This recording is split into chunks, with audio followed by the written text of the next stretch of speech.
Getting ready for marriage. It does not start the day that you get married. It starts when you get into friendship. And now that we are talking about courtship, this is an area that you have already gotten serious with each other and you have made a decision that there is a possibility that you will live together. And today we want to have this conversation. What are the areas that need very deep dialogue?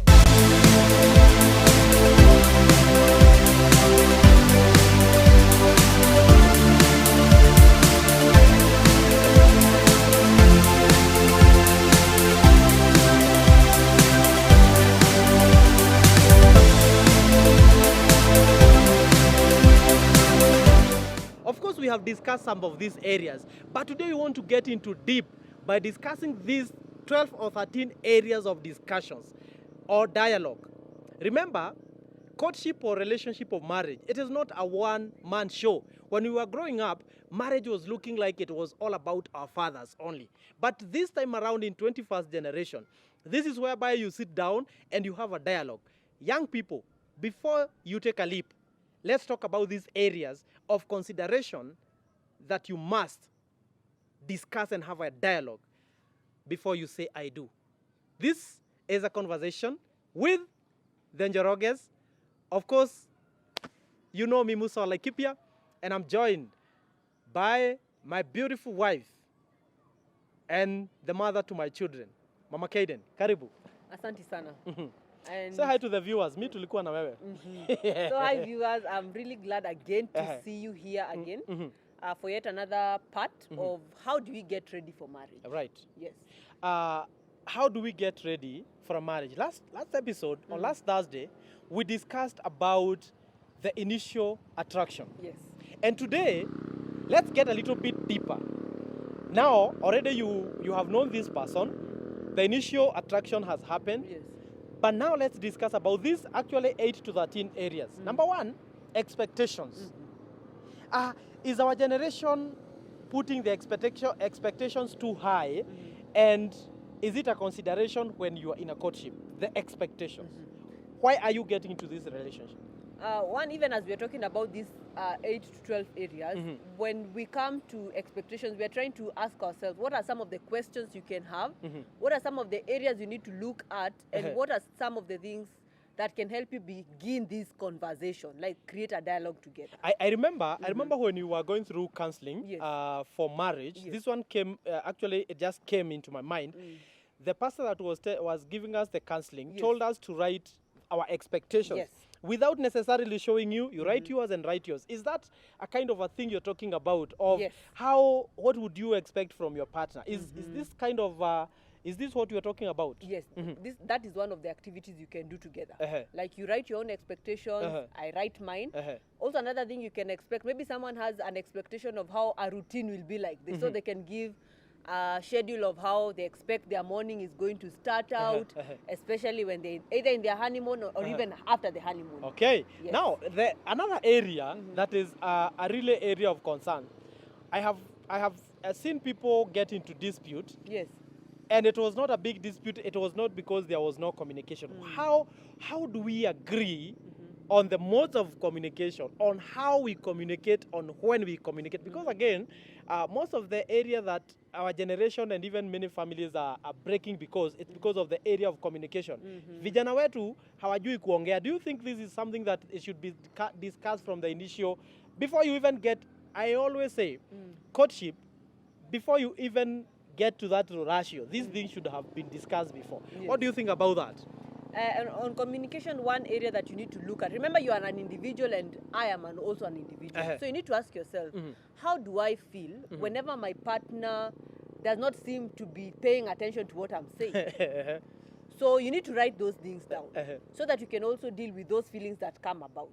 Also another thing when it comes to communication, you need to also know, do you feel like you're afraid to share and speak about intimate matters in your relationship together? And when you also try to think about those things, it will also tell you a lot about the communication that you're having between the two. And because I know we're going to get a little bit deeper on that when we'll be talking about the personality test. And we are getting to that. When you talk about communication, number 3, you cannot leave conflicts. You see, when we have the malavi-davi, we love each other, we don't seem like there is going to be a conflict in future. This is an area, I think, that from the word go, we must ask ourselves, how do we solve a conflict? So that I'm not in conflict with you and in the same house, you go and update on social media, oh, men are trash, oh, marriage is a scam. And this is an issue that should have been discussed, and probably, and others take their phones very quickly, they call their mother, they call their... What do you think about conflict? How do we solve... do you think it's a conversation that should be discussed before we get married? Yes, very important. And with this, it will always help you to make that list of knowing whenever I'm annoyed, this is how I behave. And whenever my partner is annoyed, I've noticed that this is how they behave. So when you've been able to know those differences, it will always also help you know whenever we're in conflict, what should we do? But of course, you need to learn. If you're married to a psycho, I'm sorry to use that word. I know you don't want me to use that word. But if you're married to a psycho, you need to take them to the hospital. And that is why I want us to talk about the personality. And we have discussed this in the first episode on the importance of the couple to take a personality test. Do you think that is important? Because I know we did not take a personality test. But do you think, now that we're in marriage, I think I would emphasize for the young people to take a personality test so that you don't get too sanguine and they don't know about each other, or you get too, melancholic, and they are, when they are mad, they burn the house. So what do you think? Do you think it's important for the couple? And we are advising this not only to the couple, even to the people who do counseling like us, even to the churches, so that this will be, actually, I think personality test should be the test number 1 before even the pastor starts the biblical counseling. What do you think? Personality test indeed is very important because this creates awareness. And if you do not know yourself and you also do not know this person, remember this is a person who you're just interacting with. So you need to also have that awareness that this is how I am. These are my strengths, these are my weaknesses based on my personality. And this is what my spouse or this is what my partner has. And these are their strengths and their weaknesses. Yes. Thank you so much. Even I know that one you're also commenting as a professional. Let's go to the elephant in the room, the children. Yes.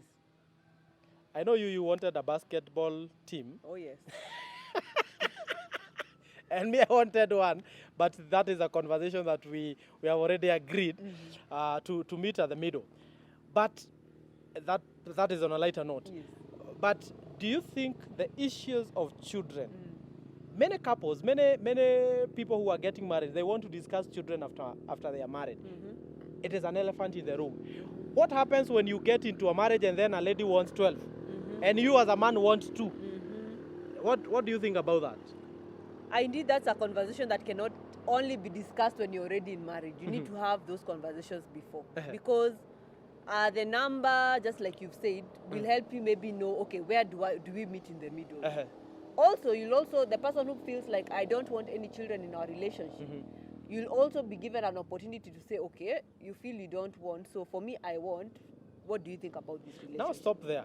What happens now if I don't want and you want? Because that one now, I think we just leave each other. Because if I want and you don't want, you better go and look for a person who doesn't want. Maybe even before we say we leave each other. Actually, there are some factors that make us have that impression. Maybe I don't want because of 1, 2, 3 things. Things that maybe I went through, and it made me feel that I'd rather not have children and bring them to this world to suffer. So it's also a conversation that now you're seeing a professional. Those can be things that can be discussed. And you never know, it can actually change with time. So you're proposing, it might be childhood trauma or those kind of things. So before they decide to separate, they first of all seek guidance. And that is why we are saying, and we are really emphasizing and encouraging. If you see this video and you don't know, you are not a pastor, tag your pastor here. These are the things they need to tell the young people. When you're connecting someone, to a counselor, these are some things that should be discussed. Because I have seen people marry, and within a month they have left each other. Because some of these things came up, as a man, probably during your honeymoon, the girl tells you, my friend, me, I'm not going to get any children. And because that one is a conversation that did not happen, it brings a lot of problem. And now, as we get out of this, responsibility of the children. You see, men, most of us, but me, count me out of those kind of men. Yeah. We run out of responsibility, and we leave the responsibility to the ladies. So what would be your advice to as far as the responsibility of children are concerned? Because some men will run away from responsibility, and I'm telling these young people because they don't know. Your wife is in hospital, your wife is bedridden, probably she goes through a CS, and you don't have family relatives. Are you going to throw that child away? So what would you say about responsibility of children when they come up? One, you need to know that things may change even when the child comes. Yes. And you need to be prepared for them. And I guess this preparation is what we are talking here today. If you are the only person who is able to even give help, will that mean you won't do that? Yes. You're going to take up You're that going to take up responsibility. the responsibility. So these are things that you need to be aware of and be prepared for that phase. Let's move on. This very, very lightly. Leisure. Do you think it's something that we need to discuss on holidays, on when we are not working, on when we are not going to church? Do you think those are things that we need to call conversation before marriage? Absolutely, because at times there are people who are too serious for life. I know, right?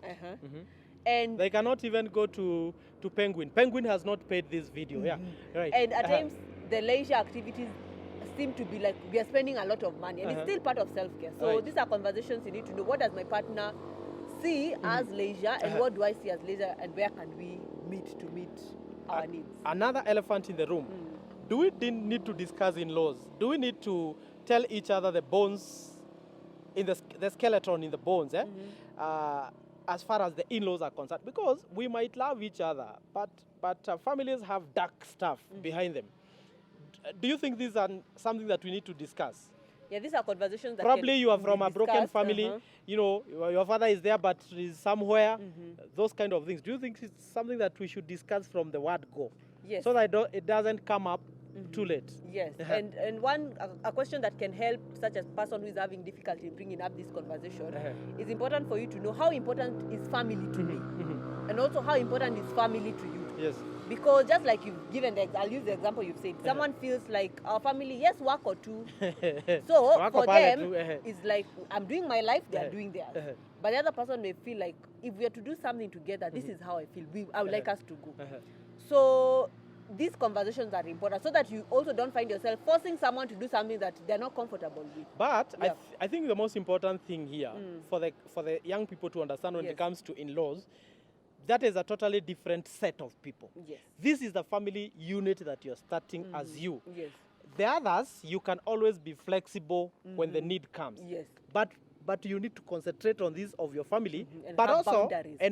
and have those boundaries so that again, your father and mother don't come and camp in my house, and your mother and father don't go and camp in someone's house, and probably I'm not comfortable with that, or you're not comfortable with that. So this is a conversation, young people, that you should have.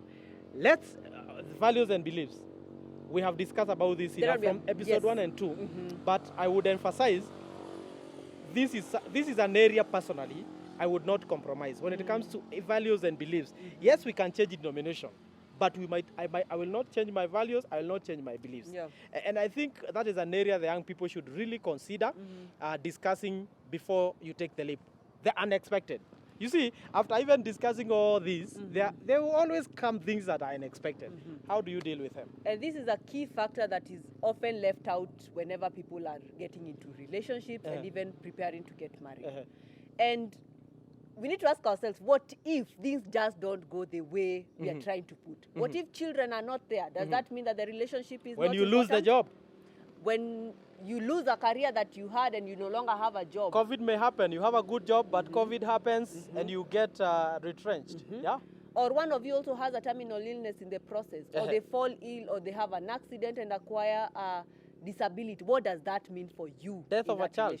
Do you think, you see, these are very tough issues. Yes. But my question for you now, remove yourself as my wife. Yes. Now get to the professional part of you.